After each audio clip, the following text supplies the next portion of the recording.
আসসালামু আলাইকুম সুপ্রিয় শিক্ষার্থী বন্ধুরা, সবাইকে পিয়াস ইকোনমিক্স এন্ড আইসিটি একাডেমিতে স্বাগতম। সুপ্রিয় শিক্ষার্থী বন্ধুরা, আজকে আমি তোমাদের আইসিটি তৃতীয় অধ্যায়ের সংখ্যা পদ্ধতির রূপান্তর নিয়ে আলোচনা করব।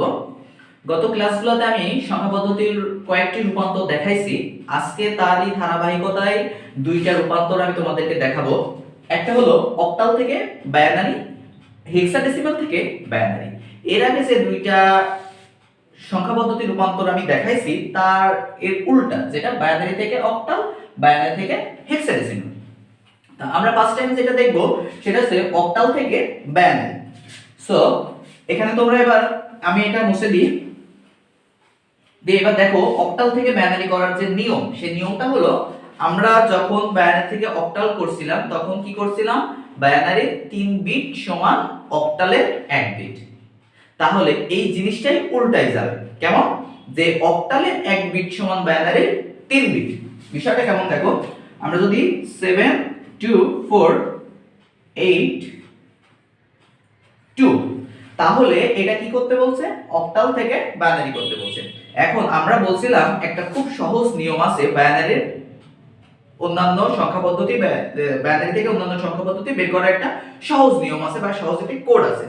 সেই কোডটা হচ্ছে তুমি যা নিবা তার ডাবল।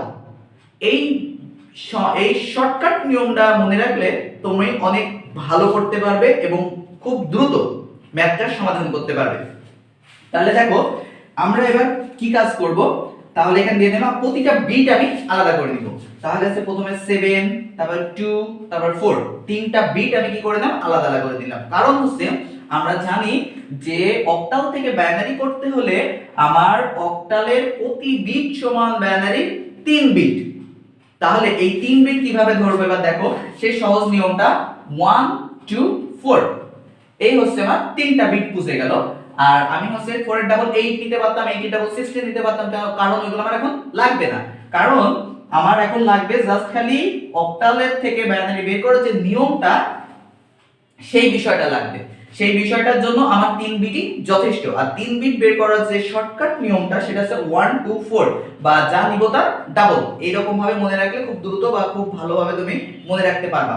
তো এখন দেখো প্রথমে যদি আমরা 7 এর বাইনারি বের করি, তাহলে 7 হচ্ছে কত কত এখানে যোগ করলে 7 হচ্ছে, সেটা দেখো 4 আর 2 6 এর আগে 7, তার মানে তিনটাই আমার লাগতেছে। তিনটা লাগার জন্য আমার তিনটা 1 1 1 1। তাহলে আমরা 7 এর নিচে 1 1 1 বসাই দিব। এর পরের মানটা হলো 2, এটা আমি মুছে দিব। 2 বের করতে হলে কি হবে দেখো, তাহলে আমাদের শুধু 2 লাগতেছে, তাহলে 4 আর 1 লাগতেছে না। যেটা না লাগবে তার জন্য 0, যেটা লাগবে তার জন্য 1। তাহলে দেখো কত সুন্দরভাবে আমাদের বিষয়টা বের হয়ে গেল, 0 1 0। এবার 4 লাগবে শুধু, তাহলে এখন আমি এটা মুছে দিব। তাহলে শুধু 4 লাগবে, তাহলে 4 এর নিচে 1, বাকি দুইটা 0, তাহলে আছে 1 বাকি যেটা 0। তাহলে দেখো কত সুন্দরভাবে শর্টকাট, কত ইজিলি বিষয়টা বের হয়ে গেল। আশা করি তোমরা খুব সুন্দরভাবে বিষয়গুলো পারবে। 1 1 1 0 1 0 1 0 0 দিয়ে 2, জাস্ট কত সুন্দরভাবে আমাদের ম্যাথটা সমাধান করে ফেললাম।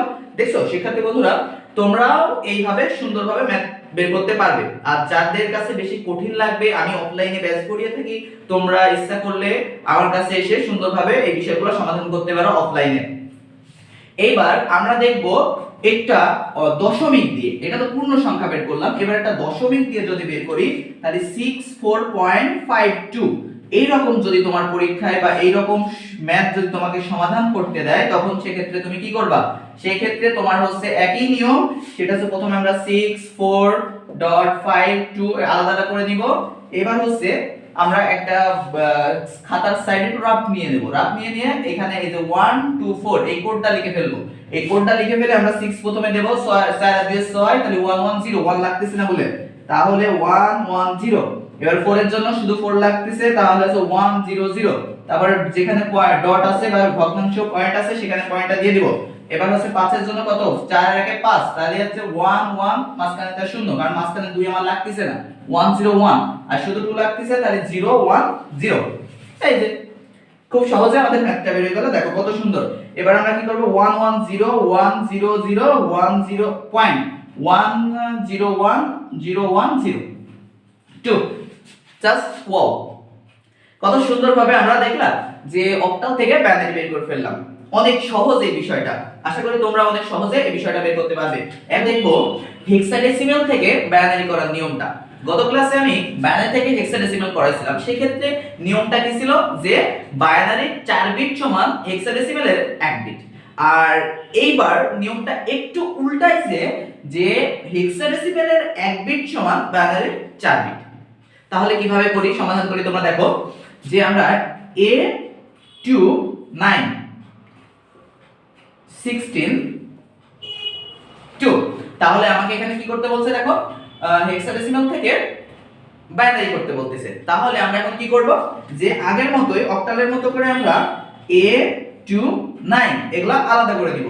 এইবার আমরা সেই সহজ কোডটা ইউজ করব। কোডটা কি 1 2 4, তারপরে আমার 3 বিট এখন হবে না, আমার 4টা বিট লাগবে। তাহলে 4 এর ডাবল কত 8, এই হচ্ছে আমার 4টা বিট হয়ে গেল। এখন আমি কি করব, এই 4টা বিট দিয়ে আমার এই হেক্সাডেসিমাল থেকে বাইনারি বের করব। দেখ কিভাবে, দেখো যদি a, আমরা জানি হেক্সাডেসিমাল a সমান 10। আমি এর আগেও তোমাদেরকে বলছি বা বইয়েও এটা খুব সুন্দরভাবে দেওয়া আছে, হেক্সাডেসিমালের a সমান 10। তাহলে 10 যদি হয় তাহলে এখানে 10 কত কত যোগ করলে 10 হচ্ছে, দেখো 8 আর 2 যোগ করলে 10, তাহলে 1 1 0 0। তার মানে যেটা লাগতেছে না তার জন্য 0, যেটা লাগবে তার জন্য 1। তাহলে আমরা 1 0 1 0 হচ্ছে। এবার 2 এর জন্য কি করব, তাহলে দেখো 0 0 1 0। তাহলে শুধু 2 নেওয়া লাগছে বলে আমি 1 এর 2 নিচে 1 দিলাম, বাকিগুলো 0 0 0 1 0। এবার 9 কত কত লাগতেছে, দেখো 8 আর 1 9। তাহলে আমি এখানে 1 0 0 1 1 0 0 1। দেখো কত সুন্দরভাবে আমরা এই ম্যাথটার সমাধান করে ফেললাম। এবার এইগুলো সব একসাথে তুমি লিখে দাও, লিখে দিয়ে এখানে বেস 2 দিয়ে দাও। কত স্মুথলি বিষয়টা হয়ে যাচ্ছে দেখো।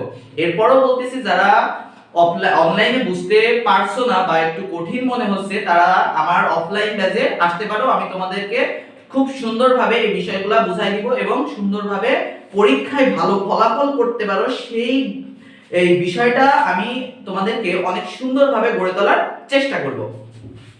সো এখন একটা তোমাদের ভগ্নাংশের একটা বিষয় দেখাই। যদি ভগ্নাংশ আকারে তোমাদের এই সংখ্যা রূপান্তরটা আসে তখন কি করবা, তখন হচ্ছে যদি d হচ্ছে b 5 6 point c cf f 16 2, যদি এই ধরনের ম্যাথ আসে বা এই ধরনের রূপান্তর তোমাদের সামনে আসে সেই ক্ষেত্রে কি করবা, একদম ইজি। এটাও হচ্ছে সেম b 5 6.cf, আমি আলাদা আলাদা করে দিলাম। এবার আমার হচ্ছে প্রতি বিটের জন্য 4 বিট লাগবে বাইনারি। 4 বিট আমরা এই যে পাশে একটু লিখে নিব 1 2 4 8, এই যে লিখে নিলাম। তাহলে বিট জন্য কত, বিট জন্য হেক্সাডেসিমাল মান হচ্ছে 11। তাহলে 11 কত হয় 8 আর 2 এ 10 এটা 11, তাহলে 1011 যেটা দিছি তার জন্য 11, তাহলে 1011। এবার 5, তাহলে 4 আগে 5, তাহলে 0 1 0 1, তাহলে দেখো 0 1 0 1। এবার 6 হয়, তাহলে আছে 0 1 1 0।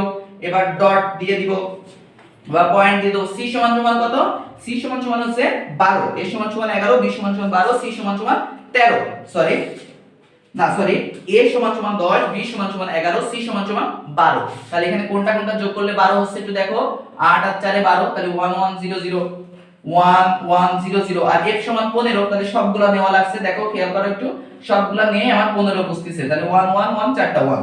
তাহলে এবার কি করব, 1 0 1 1 0 1 0 1 and 0 1 1 0.1100 1 1 1 1 দিয়ে 2, জাস্ট 2। দেখো কত শর্টকাট ভাবে বা কত সুন্দরভাবে স্মুথলি তোমরা বিষয়টা বুঝতে পারলে।